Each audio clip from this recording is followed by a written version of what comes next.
The first thing to think about when planning a royal wedding street party are the logistics. It does vary, but councils can take between 4 and 12 weeks to give you permission to close a road. So assuming you've done that, the first thing to do is get everyone together. So one of the most important things when running a street party is the budget. Ron here is doing this one. Ron, how are you getting on with it? We're going on great. We've got loads of finance coming in. All the residents are donating £5 a head or £15 a family. We've got a bank account. We've got a project manager. It's all set up. We've got a great committee working. Think about what activities will be held, who will be invited, food and drink, and where people will park their cars. I'd put notes around houses and on cars a week before just to tell them about the parking situation.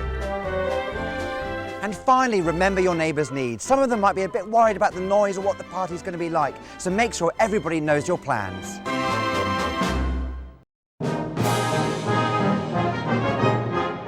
Prince William and Kate Middleton are getting married on the 29th of April 2011 here at Westminster Abbey. It's even been declared a bank holiday so everyone can celebrate. So what better way to mark it by having a traditional royal street party?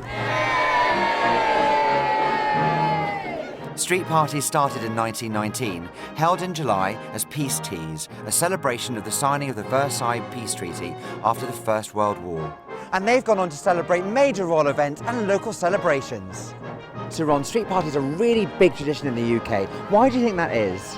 I think it's because people just love to get together. Relationships are so important, and so many people live next door to people they don't know. And it's a good way of getting people out into the street, talking together and building up relationships. For all your royal party tips, log on to itv.com/daybreak. When the 29th of April arrives, you need to make sure that you're well prepared so that your royal wedding party runs smoothly. Even though you've warned the neighbours about moving their cars, make sure you do an early morning check to ensure the street is clear.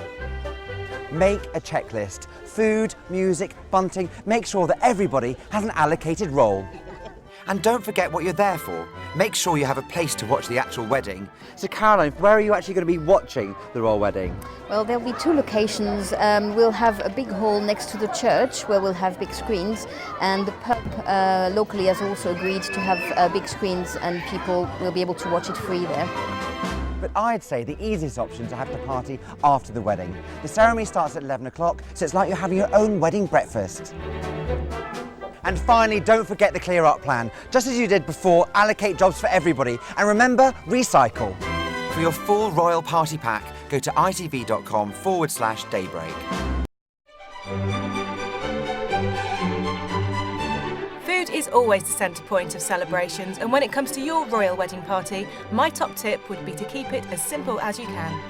Now, the most important thing is communication, so everybody knows exactly what they need to bring. Hi Sarah, now you're in charge of the food for this fantastic event.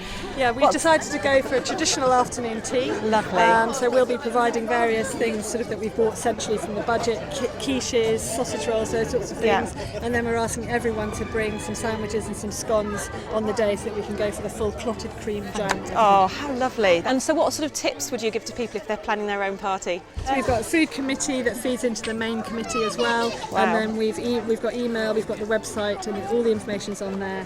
And we're also going to be giving letters out to everybody when they buy their tickets. A well and truly planned event. I think I might come here for some food. Absolutely. Brilliant. To get your own royal party pack, log on to itv.com/daybreak.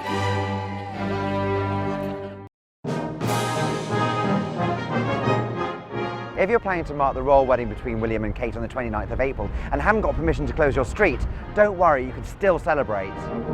If you can't close a road, think of some other options. Perhaps a car parking space, a front garden, or even the front room if the weather's bad. What are your top tips on how to have the perfect street party? Well, obviously organisation, distributing the roles, doing a lot of door-to-door as well to get ideas from people. And we've met so many interesting people and a lot of different backgrounds, and people are talking to each other in the street now and recognising each other, so it's really lovely. Why not ask your local church to see if they want to get involved? They might have grounds big enough to host your own royal wedding party. If you live in flats or have no access to the street, why don't you organise a residents' meeting where you can have a party in the park? For more information, log on to itv.com/daybreak. One of the key elements to a successful royal party is plenty of activities. It's best to do activities before or after the eating and drinking. This keeps people more interested for longer. Setting up a swap shop is a great way for creating community spirit. You can do toys or clothes and even have a donation for your local charity. And do all the kids know why they're going to be having this party? I think they're really looking forward to having the street closed off so they can play in it, and they all know about Kate and Will's getting married. Are you looking forward to it? A great way of keeping the kids entertained is by ball games or even royal cards. What are you guys doing? Well, we've got lots of entertainment for the children. We've got a football tournament, a scavenge hunt, we've got chalk drawing on the pavements, we've got children's entertainers, bouncy castles. Brilliant. And if you want to get creative with food, Have fun and have a cake decorating competition. Come on guys, grab a cupcake and let's get drawing with some icing. Look, you've got some little cherries on top. These little sprinkly bits there.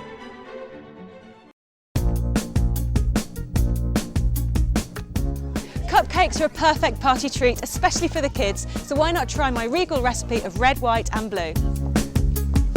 So the first thing you need to do to make your cakes is beat together some caster sugar, butter and vanilla extract until you have a really light and fluffy mixture.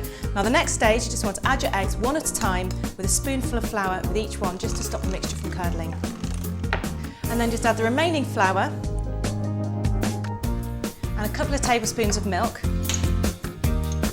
and then beat together until you have a soft consistency. And then this can be spooned into your muffin cases, which are inside your muffin tin. And then pop these in the oven until they're lightly golden and risen. Now for the icing, you need to beat together some butter, icing sugar, vanilla extract and a little milk until you have a light creamy consistency. And then I've taken a third of this and I'm going to pipe 4 of the cupcakes with the white icing. And then the remaining 2/3 you can colour blue and red.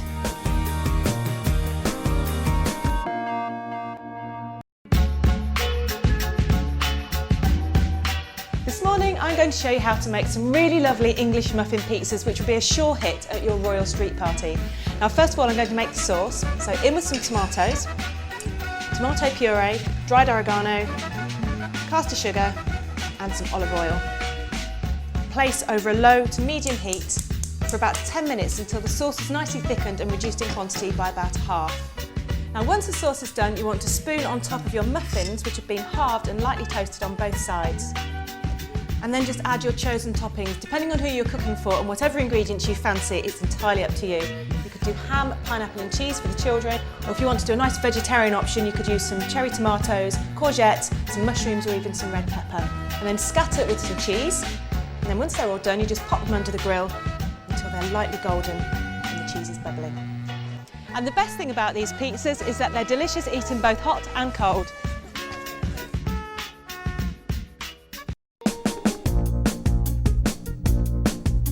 Chicken tikka masala is one of the nation's favourite curries, and I'm going to show you how to make one that will go down a treat at your royal street party.